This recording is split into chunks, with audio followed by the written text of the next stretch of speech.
महत्वपूर्ण बिंदुओं पर माननीय मंत्री महोदय के द्वारा बताया गया है। मैं कुछ आंकड़ा मैं आप लोगों को देना चाहूँगा जो हमारे विभाग हैं, आम जनता के हित में, उपभोक्ता के हित में क्या क्या काम किया जा रहा है उसके बारे में हम बताना चाहेंगे। जैसे कितने भी राशन कार्डधारी हैं वो दो कैटेगरी के हैं। एक है प्रायोरिटी हाउस होल्ड कहते हैं, यानी पूर्विकता प्राप्त गृहस्थी, और दूसरा है अंत्योदय अन्न योजना। अंत्योदय अन्न योजना में जो सबसे गरीब लोग हैं उन लोगों का नाम रखा जा रहा है। ऐसे लोग हैं अभी हमारे पास 22.88 लाख परिवार हैं, वो अंत्योदय अन्न योजना का है। और जो पूर्विकता प्राप्त गृहस्थी यानी प्रायोरिटी हाउस होल्ड कहते हैं वो है हमारे पास 1.74 करोड़ परिवार है, वो है, उन लोगों के इतना राशन कार्ड है। टोटल मिला के 1.97 करोड़ राशन कार्ड अभी बिहार में है। इन लोगों को हम लोग जो राष्ट्रीय खाद्य सुरक्षा अधिनियम 2013 है उसके तहत खाद्य सुरक्षा देना सबसे बड़ा काम है हमारे विभाग का। खाद्य सुरक्षा, फूड सिक्योरिटी, यानी कोई भी गरीब व्यक्ति हो जो पात्र व्यक्ति है तो उनको हर महीना अनाज नियमित रूप से गुणवत्ता के साथ मिले, तो वो हम लोगों का विभाग का सबसे बड़ा काम है। और उस काम में पूरे डिपार्टमेंट, राज्य खाद्य निगम, सब लोग उसमें लगे रहते हैं। हम लोग उसमें जो अंत्योदय अन्न योजना के परिवार है उसके लिए एक परिवार के लिए 35 किलोग्राम खाद्यान्न मिलता है, पूरे परिवार के हिसाब से मिलता है। उसमें 2 लोग हो, 4 लोग हो, फर्क नहीं पड़ता है, पूरे परिवार के लिए 35 किलो खाद्यान्न, उसमें 7 किलो गेहूँ और 28 किलो चावल मिलता है। उसी तरह का जो पूर्विकता प्राप्त गृहस्थी, बाकी सब तो पूर्विकता प्राप्त गृहस्थी यानी प्रायोरिटी हाउस होल्ड कहते हैं, उन लोगों का 5 किलो अनाज निःशुल्क दिया जाता है। उसमें 1 किलो गेहूँ और 4 किलो चावल दिया जाता है। इसमें जो दिया जा रहा है, जो राशन कार्ड कितने भी हैं, उसमें खुशी की बात है हमारे जो कितने भी राशन कार्ड है बिहार में, वो 90% से ज़्यादा राशन कार्ड का जो मुखिया के रूप में महिला है, यानी उस जो परिवार की महिला हैं उन्हीं को मुखिया के रूप में, मतलब वो राशन कार्ड में उनका नाम अंकित है। जो पोर्टेबिलिटी के बारे में माननीय मंत्री महोदय के द्वारा बताया गया, मैं उसका कुछ आंकड़ा मैं देना चाहूँगा। जो पोर्टेबिलिटी का बहुत ज़्यादा फायदा हुआ, विभाग में टेक्नोलॉजी का प्रयोग सबसे ज़्यादा किया गया, इस कारण से पारदर्शिता लाया गया। और जो पोर्टेबिलिटी है उसका महत्व हम बताना ज़्यादा ज़रूरी समझ रहा हूँ। जो पोर्टेबिलिटी का मतलब है कि कोई भी दुकानदार के साथ कोई व्यक्ति जुड़ा हुआ है, यानी राशन कार्ड जुड़ा हुआ है। पहले ये था कि वो उसी राशन दुकान से ही उनको लेना है, लेकिन कई तरह की समस्या होता था कि वो कभी कभार राशन कार्ड जो राशन दुकान के आदमी हैं तो वो मिसबिहेव करता है, नहीं देते हैं, उस तरह का। तो अभी जो पोर्टेबिलिटी की वजह से ये है कि कोई भी व्यक्ति किसी भी दुकान के साथ उनका नाम जुड़ा हो, लेकिन देश के किसी भी दुकान में जाके वो ले सकते हैं। राज्य का ही नहीं है, मतलब वो सिर्फ पंचायत या जिला का, राज्य का नहीं, देश में कहीं भी वो मतलब अपना खाद्यान्न उठा सकते हैं। ये व्यवस्था भारत सरकार और राज्य सरकार दोनों मिलकर इसको कर लिया गया। ये बहुत अच्छा से इम्प्लीमेंट हो रहा है। उसके कुछ आंकड़ा मैं नोट किया हूँ, मैं बता देता हूँ। जैसे बिहार में लगभग प्रति महीना अब देखा जाए तो 1.72 करोड़ लोग हैं, राशन कार्डधारी है, वो अपना अनाज उठाते हैं। उसमें 89.39 लाख, यानी लगभग समझिए कि 90 लाख लोग हैं, यानी 50% से भी ज़्यादा लोग हैं, वो पोर्टेबिलिटी का प्रयोग कर रहे हैं, यानी वो अपना पसंदीदा दुकान से जाके वो अपना खाद्यान्न उठा रहे हैं। तो इससे सबसे बड़ा फायदा ये हुआ कि कोई भी जो दुकानदार का पहले मनमानी होने की शिकायत प्राप्त होती थी वो काफ़ी हद तक कम हो गया है, काफ़ी हद तक कम हो गया। और इसमें एक चीज़ मैं ये भी बताना चाहूँगा कि जो बिहार का राशन कार्ड है वो बाहर अन्य राज्यों में भी यूज़ करते हैं। प्रति महीना 2.77 लाख लोग हैं, मतलब ये वेरी करता है, कभी कभार 3 लाख भी होता है। उतने लोग हैं वो राशन कार्डधारी हैं, अन्य राज्य में अपना, बिहार का राशन कार्डधारी है लेकिन अन्य राज्य में इसका उठाते हैं। उसमें सबसे ज़्यादा तो दिल्ली में ही उठाते हैं। दिल्ली में सबसे ज़्यादा लोग जो अनाज उठाते हैं 1,95,000 तो वहीं हैं। उसके अलावा कई राज्य हैं, जैसे दिल्ली में भी उठाते हैं, तो उसके अलावा हरियाणा, महाराष्ट्र, पंजाब, यूपी, वेस्ट बंगाल, गुजरात, जम्मू कश्मीर, सभी जगह उठाते हैं। इसी तरह का जो बिहार में भी अन्य राज्य के जो कार्डधारी है, ऐसा लोग कुछ तो कभी कभार यहाँ बिहार में भी आते हैं तो यहाँ पर भी तो उनका उठा सकते हैं, वो पोर्टेबिलिटी को प्रयोग करके लगभग 6000 के आसपास नंबर हैं प्रति महीना। 6000 के लोग हैं, वो 6000 लोग हैं अन्य राज्य के कार्डधारी हैं, लेकिन बिहार राज्य में आके यहाँ पर भी वो अपना अनाज उठाते हैं। तो ये टेक्नोलॉजी का प्रयोग करके सबसे बड़ा फ़ायदा ये हुआ कि वो स्वतंत्रता मिली है राशन कार्डधारी को। वो अपनी इच्छा से कौन दुकान से हमको क्वालिटी का सही मात्रा में अच्छे व्यवहार के साथ मिलेगा, तो वहाँ पर वो जाने के लिए वो अपने स्वतंत्र है। दूसरा सबसे बड़ा एक काम हुआ है जो राज्य में, वो मैं बताना चाहूँगा, वो है जो हम लोगों का ई-KYC कराने के बारे में। जो जितने भी नाम है राशन कार्डधारियों का नाम, पहले शिकायत ये आता था कि गोस्ट नेम्स है, यानी मतलब वो ऐसा कोई व्यक्ति है ही नहीं, उनके नाम पर भी कार्ड बना हुआ है। तो वो समस्या दूर हो गई है, वो भी टेक्नोलॉजी का प्रयोग करके डिपार्टमेंट ने कर दिया है। तो उससे क्या हुआ कि 95% से ज़्यादा नाम में ऑलरेडी आधार नंबर चढ़ा हुआ है, और आधार नंबर तो हम लोगों ने दे दिया।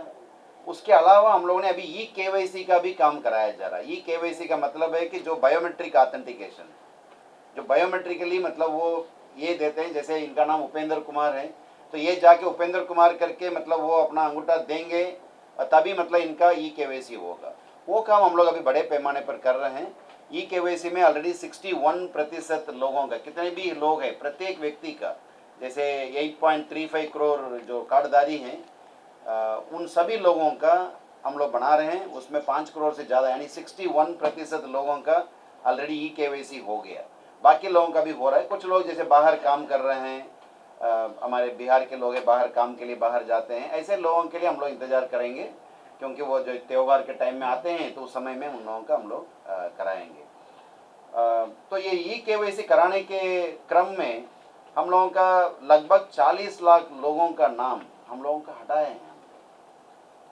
माननीय मंत्री महोदय का लगातार हम लोगों के इस संबंध में निर्देश प्राप्त होता है कि जो सही व्यक्ति है वही नाम रहें, तो उस पर हम लोगों ने बड़ा काम किया। लगभग 40 लाख यूनिट यानी 40 लाख लोगों का नाम हम लोगों ने इसको हटाया है।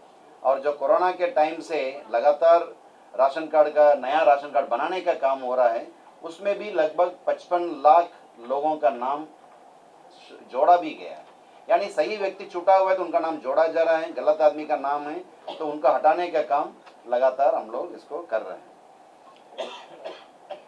और जो भी काम यहाँ पर डिपार्टमेंट में हो रहा है टेक्नोलॉजी का प्रयोग करके, सभी चीज़ जो जिला के राज्य के जो डिपार्टमेंट के ये वेबसाइट्स हैं उसमें उपलब्ध है। उसका दोनों का 2 पोर्टल का नाम है, मैं बताना चाहूँगा।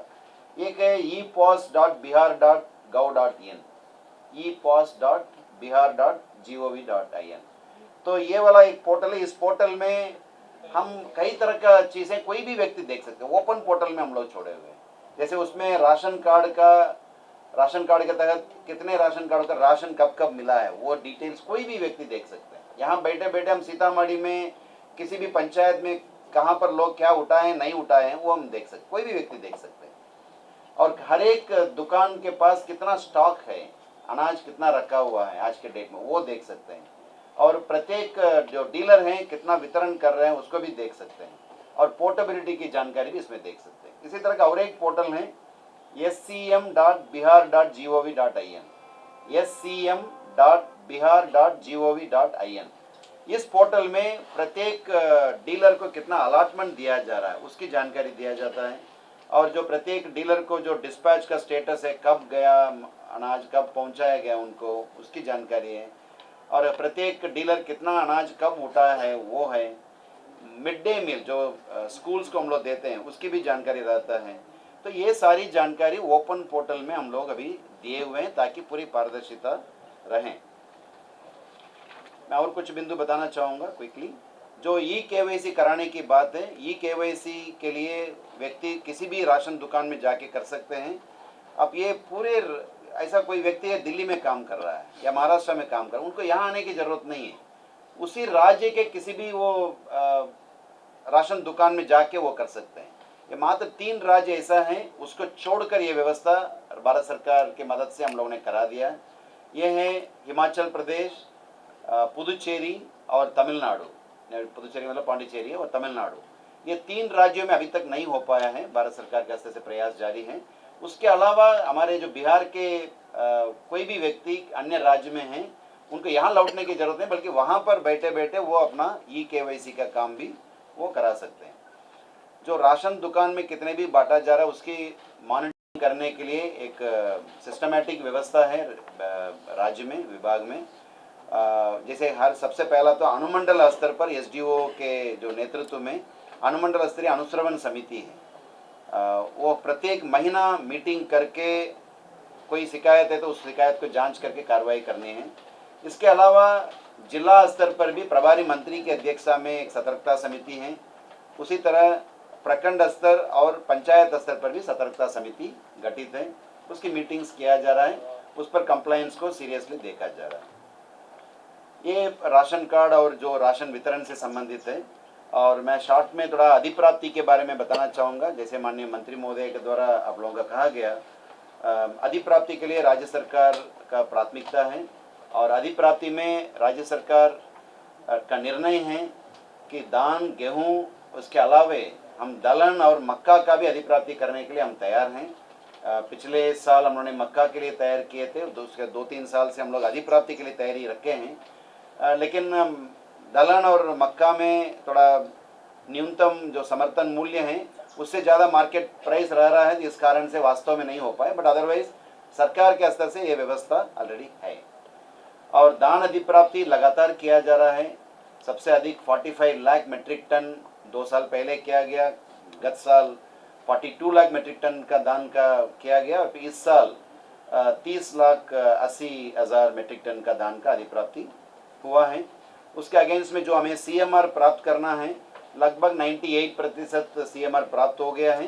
15 तारीख तक हम लोगों ने अंतिम डेट रखा है। जो कुछ लोग बचे हुए मिलर और पैक्स, उनसे हम लोग इसका प्राप्त कर रहे हैं। अभी आने वाले वर्ष में ये 24-25 का भी धान अधिप्राप्ति के लिए हम लोग पूरी तैयारी में हैं। सहकारिता विभाग के साथ मिलकर हम लोग नवंबर महीने में, पिछले साल जैसे नवंबर महीने से अधिप्राप्ति का काम प्रारंभ करने के लिए जो न्यूनतम समर्थन मूल्य पर खरीदने के लिए सभी तरह की व्यवस्था हम लोगों ने ऑलरेडी करके रखा है और राज्य सरकार के अनुमोदन के बाद इसको हम लोग प्रारंभ करेंगे। तीसरा एक महत्वपूर्ण मुद्दा है, मैं बताना चाहूँगा जो विभाग का है, वो है वो उपभोक्ता संरक्षण अधिनियम है। उसके तहत उपभोक्ता के संरक्षण के लिए हम क्या कर रहे हैं। विभाग में माननीय मंत्री जी के जो नेतृत्व में विभाग में एक निदेशालय है, उपभोक्ता संरक्षण निदेशालय, तो उसके देखरेख में कई तरह का काम हो रहा है। तो उसमें जो भी उपभोक्ता है, कंज्यूमर कोई भी हो सकता है किसी भी क्षेत्र का, उनका कोई भी शिकायत होगा, शिकायत मुख्य रूप से 2 तरह का शिकायत होगा। जो भी खरीदा जा रहा है उसमें कुछ कमी यानी डिफेक्ट इन द प्रोडक्ट, ठीक है, या कोई सेवा प्राप्त कर रहा है उसमें कुछ कमी होगा यानी डेफिशिएंसी इन दी सर्विस।